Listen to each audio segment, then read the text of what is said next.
সেদিন সেই গ্রাম থেকে চলে এসেছিল নোবেল আর রিতা। চমৎকার লেগেছিল সেই দিনটা। বেশ অনেক দিন পর নোবেল বলল, রিতা, আমার না ওই গ্রামে যেতে আবার ইচ্ছে করছে। রিতা বলল, তুমি কি ময়না মেয়েটার প্রেমে পড়েছো নাকি? ওই গ্রামে যেতে চাইছো কেন? নোবেল বলল, তোমার মনে এই প্রশ্ন উকি দিচ্ছে কেন? রিতা বলল, তুমি যেভাবে চোখ দিয়ে মেয়েটাকে দেখছিলে, মনে হচ্ছিল যেন এত সুন্দরী মেয়ে কখনো দেখোনি। নোবেল বলল, আচ্ছা রিতা, সত্যি করে বলো তো, তুমি কি দেখেছিলে এত সুন্দর মেয়ে জীবনে? রিতা বলল, না, আমি কখনো দেখিনি। তবে ময়না বারবার বলছিল তার মা নাকি পড়ি। আমার মনে হয় কথাটা সত্যি।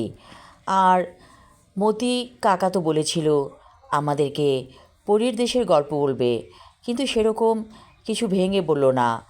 আধো আধো কী যেন বলল, কিছুই বুঝতে পারলাম না। নোবেল বলল, আমি তো সাংবাদিকতা করি, আমার জন্য এটা একটা বিরাট মাইলফলক হবে, পরীর দেশের কাহিনী লিখব। রিতা বলল, তাহলে তুমি যাও, আমি আর যাচ্ছি না বাপু, অজগ্রাম অনেক কষ্ট করে গিয়েছিলাম। নোবেল বলল, ঠিক আছে, কাল সকালে আমি রওনা হয়ে যাব। সেরকমভাবেই কাজ হলো। সকালবেলা অর্থাৎ পরের দিন নোবেল রওনা করলো সেই গ্রামের উদ্দেশ্যে। যখন গ্রামে যেয়ে পৌঁছালো, অনেকটা দুপুর হয়ে গেছে, খিদায় পেট চোচো করছে। চায়ের দোকানে যেয়ে বসলো নোবেল। দেখলো সেখানে বসে আছে মতি মিয়া। বলল, ও কাকা, ভালো আছেন? মতি মিয়া বলল, আমি আপনার জন্য অপেক্ষা করতাছি, আর দেরি না, চলেন বাসায় যাই, আমার মেয়ে অনেক কিছু রান্না করছে। নোবেল অবাক হয়ে বলল, কই, আমি তো আপনার সাথে কোনো যোগাযোগ করিনি, তাহলে কি করে জানলেন? মতি মিয়া হাসে, সেই হাসির মধ্যে একটা রহস্য আছে। আর কিছু বলল না সে। নোবেল তাকে অন্ধের মতো অনুসরণ করতে লাগলো। বাসায় পৌঁছে দেখল ময়না বসে আছে, তার চোখে মুখে উৎকণ্ঠা। ময়না বলল, আসেন, ঘরে আসেন, প্রথমে শরবত খান, আমি জানি আপনি খুব ক্লান্ত। শরবত খেতে খেতে নোবেলের মনে হলো পুরো শরীরটা যেন ঠান্ডা হয়ে যাচ্ছে, এত মজার শরবত। শরবত খাবার পর ওকে ময়না বলল, আপনি কলপারে যাইয়া গোসল করে আসেন, আজকে গোসল করতে হইব, গোসল না করলে খাওন নাই।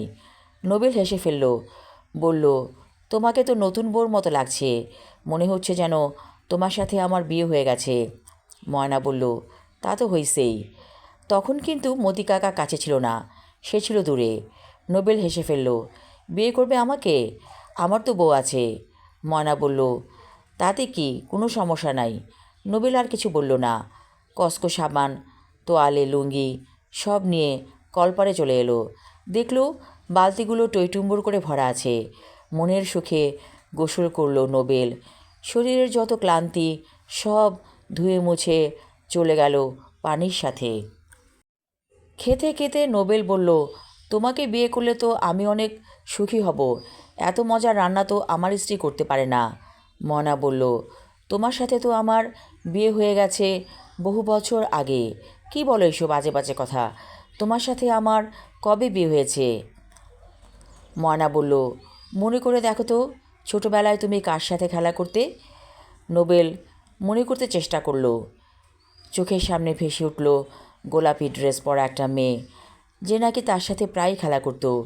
কিন্তু মেয়েটি কোথায় থাকে কোনো দিন জানতে চায়নি নোবেল। ময়না বলল, সব মনে পড়েছে, আমি সেই ময়না। আমরা খেলার ছলে বিয়ে করে ফেলেছিলাম, আমরা মালা বদল করেছিলাম। নোবেল বলল, ওগুলো তো খেলার ছলে করেছি। ময়না বলল, ওটাই বিয়ে, আমাদের বিয়ে হয়ে গেছে বহু বছর আগে, আর আমি তোমাকে ছাড়ছি না, আমার সাথে তোমাকে থাকতে হবে। নোবেল বলল, তাহলে আমার স্ত্রী রিতার কি হবে? রিতা কিছুই জানবে না, আমি এমনভাবে তোমার জীবনে আসব, আড়াল হয়ে থাকব সারা জীবন, শুধু তুমি দেখবে আমাকে, আর কেউ দেখবে না। আজ আমি তোমার সাথে ঢাকায় যাব।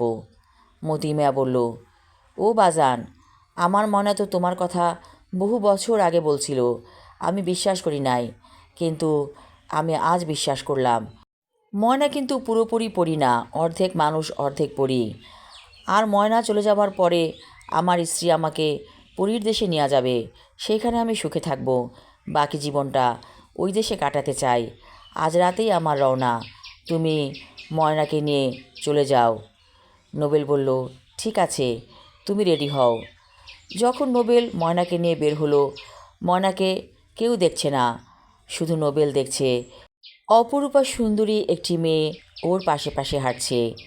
বাসে উঠে ঘুম এসে পড়ল নোবেলের। অনেক ঘুম, এত ঘুম ঘুমিয়েছে নোবেল, আর কিছু মনে নেই। যখন বাস ঢাকা এসে থামলো, ময়না বলল, উঠে পড়ো, আমরা এসে গেছি। নোবেল উঠে পড়ল ধরফর করে, রীতিমতো। চোখ খুলে বলল, আমি এতক্ষণ ঘুমিয়েছিলাম। ময়না হাসছে। সে বলল, তুমি ভরপেট খেয়েছিলে, এত বেশি খেলে মানুষের ঘুম আসে। কিন্তু নোবেলের মনে হলো ময়না ওকে ঘুম পাড়িয়ে রেখেছিল। বাসায় যখন পৌঁছালো, রীতা বলল, এসো, ভেতরে এসো। কী পারফিউম ইউজ করেছো? তোমার শরীর থেকে সুগন্ধ পাচ্ছি। নোবেল কিছু বলল না। নোবেল জানে এই সুগন্ধ আসছে ময়নার শরীর থেকে। নোবেল বলল, আমি অনেক ক্লান্ত, আজ আর অফিসে যাব না। কেন অফিসে যাবে না? একটু রেস্ট নিয়ে যাবে অফিসে। নোবেল বলল, না, আজ আমি ছুটি নিয়ে নেব।